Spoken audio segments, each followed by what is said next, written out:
चलेगी, नहीं चलेगी, तानाशाही नहीं चलेगी, नहीं चलेगी, नहीं तानाशाही नहीं चलेगी, नहीं चलेगी, नहीं चलेगी। भाजपा सरकार मुर्दाबाद, मुर्दाबाद, मुर्दाबाद। भाजपा सरकार। दादाजी, आज बुद्ध पार्क में नगर कांग्रेस के द्वारा एक पुतला दहन किया गया है, क्या मामला है?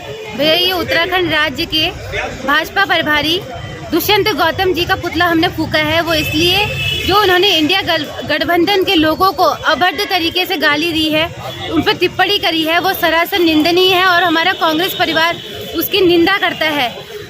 भाजपा सरकार हमारे कांग्रेस के बढ़ते हुए कदमों को देखकर इतना बौखला गई है कि उनका मानसिक संतुलन खराब हो गया है और मानसिक संतुलन के खराब होने के कारण वो इस तरीके की बातें कर रहे हैं। भाजपा सरकार का चाल चलन तो पहले ही सही नहीं था और उनका प्रभारी भी इस तरीके की बातें कर रहा है, तो बहुत ही शर्मसार है। इसीलिए आज हमने दुष्यंत गौतम जी का पुतला फूका है। देखा जा रहा है आए दिन भाजपा के जो बड़े बड़े शीर्ष नेता हैं या यहाँ प्रदेश के नेता हैं, अक्सर बोलपन में आते हैं लेकिन बाद में माफ़ी मांग लेते हैं। अरे बहुत ही गिरी हुई नीच लोग हैं। देखिए आप, बलात्कारी इनके भाजपा सरकार के कार्यकर्ताओं द्वारा हो रहा है, जिनको अभी तक जिन पे कोई उनकी वो नहीं करी जाती, कार्रवाई नहीं करी जाती है। और सारे ये इनका अभद्र तरीके से बोलने का कार्य पहली बार ही नहीं हुआ है, इससे पहले भी इन्होंने इस तरीके की हरकतें करी है और फिर भी ये माफ़ी नहीं मांगते। इतने ढीठ लोग हैं, इतने नीचे गिरे हुए लोग हैं। लेकिन वहीं जब शीर्ष नेताओं से बात की जाती है तो ये कहते हैं ये उनका व्यक्तिगत बयान था, इसका पार्टी से कोई लेना देना नहीं है। ये हमेशा अपनी बात को छुपाने के लिए इस तरीके की बातों से बातों को दबा देते हैं और इसी तरीके से कार्रवाई करते आते हैं और इस तरीके की बातें हमेशा करते आ रहे हैं, अभी भी नहीं।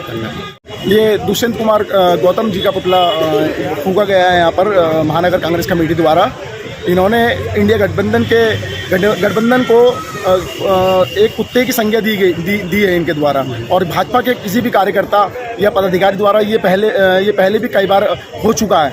जिनका नाम ही दूषित नाम से शुरू होता है तो वो इसी तरीके की हरकत करेंगे और इससे ज़्यादा उनसे और कुछ हम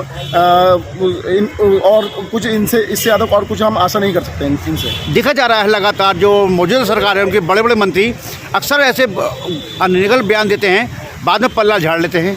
इनका ये इनके मंत्री और पदाधिकारी जितने भी हैं, ये पूर्व भी ऐसी कई बार हरकतें कर चुके हैं और ये दोगले प्रवृत्ति के होते हैं। ये थूक के चाटना इनका काम रह गया। लेकिन जब बड़े मंत्री से बात करी जाती है, मांग के लिए मुख्यमंत्री से बात की जाती है तो कहते हैं कि व्यक्तिगत बयान था, इसे पार्टी को लेना नहीं है। ये कभी अपनी गलतियों को नहीं कबूलते हैं। ये अपने किए गई गलतियों को कहे गए कृत्यों को भी इस तरीके से जनता के सामने प्रस्तुत करते हैं जैसे इन्होंने कोई एक मील का पत्थर हासिल कर लिया हो।